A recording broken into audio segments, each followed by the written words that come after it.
So my name is Ico Bukvic, and I'm associate professor at Virginia Tech, and I do creative technologies in music. As part of that project, I've started Linux Laptop Orchestra here in 2009. And how did you get that started? Why did you want to start that? That's a great question. So this is going to be a really abridged version, but suffice to say that back in the late 90s, I discovered Linux and I got really passionate about it. And it wasn't until about 2003 or 4 that I finally stopped being what you would call a Linux zealot, where I would go and instead of talking about the weather with a complete stranger in the elevator, I would try to convince them how they need to switch to Linux, And I kind of learned that basically Linux is for people like myself, not necessarily everybody. But somehow through that process, I was invited to actually take on the role of the director of the Linux Audio Consortium, which started in 2003.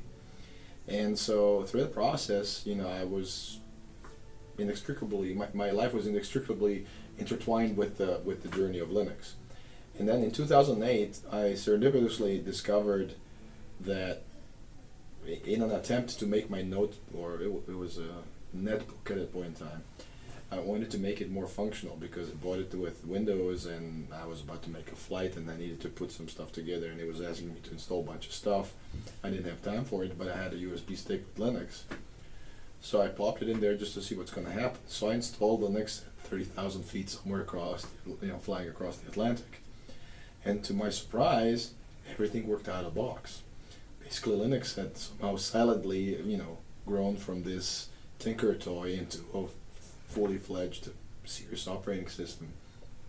And I came to the realization that if I can combine that with my musical aspirations, then I can suddenly start thinking about opportunities where I can bring music and technology together in K-12 kinds of education scenarios.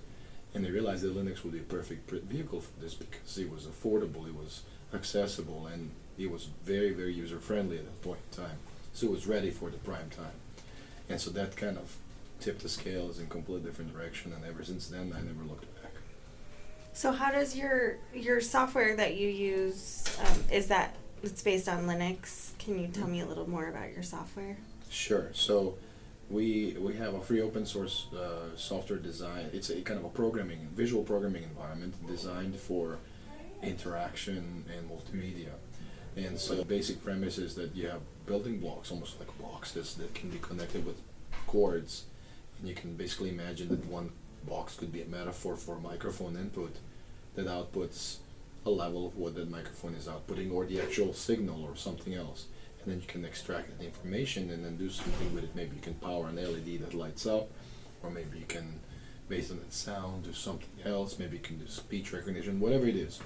And so it's a very broadly defined programming language that actually has been embraced by the community. Now, I'm not the original author of this. The original author is actually with us today, Miller Puckett, who is on the stage. He's the original author of Pure Data.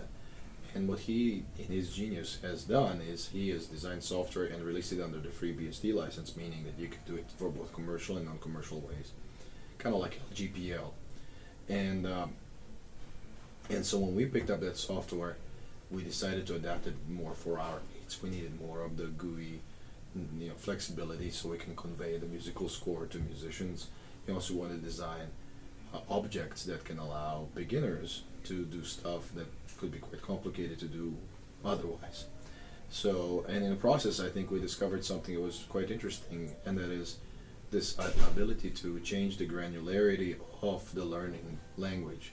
So you start with some coarse-grained objects, like object that records and plays sounds. And then you can go into more finely grained objects, like the object that prints something, right? Or a simple arithmetic operator. And so users now have this ability to start on something that's very coarsely grained, introductory, and then as they overgrow it, they don't have to shift to different software. They can stay in the same software and continue just digging deeper.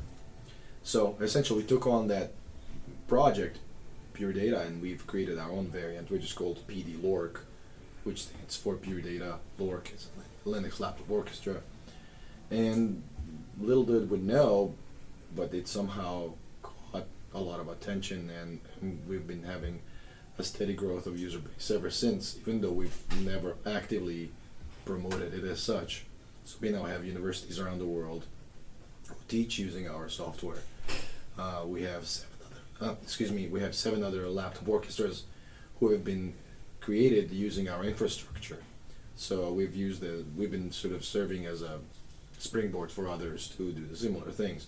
And today in the world we have over 150 laptop orchestras, not all of which we are actually related to, but it just speaks to the breadth of how much laptop orchestras have caught on.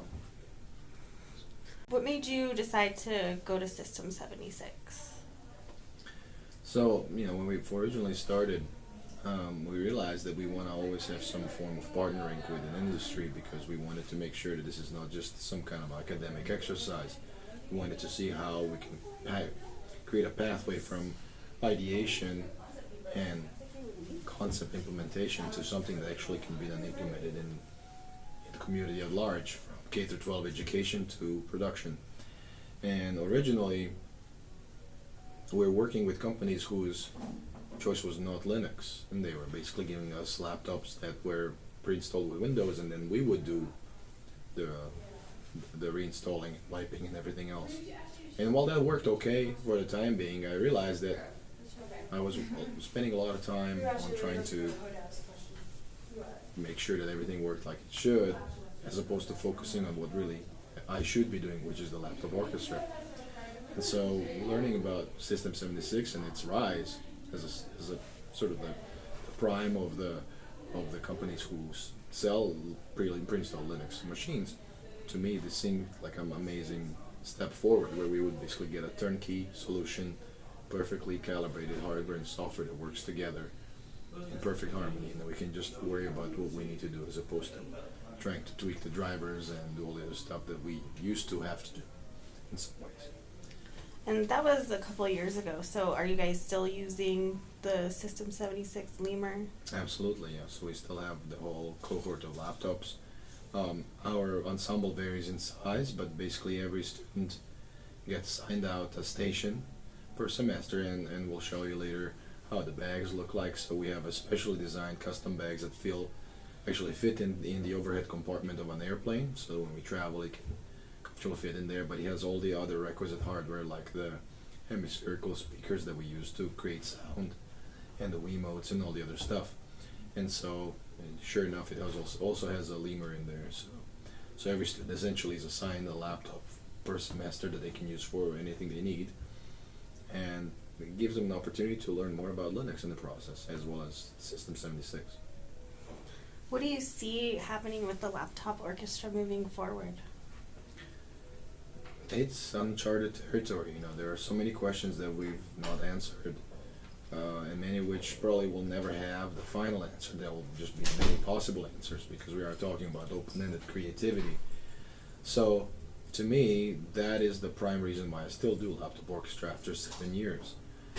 So, we want to grow larger. We want to be more successful. We want to be more visible.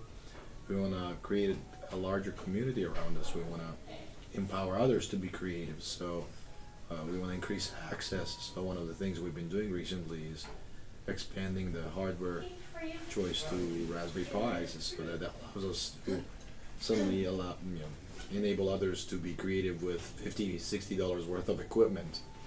So I think putting access, visibility, success, or impact, however you want to measure it, I think all of those are to be something we're going to be continuing to look forward to.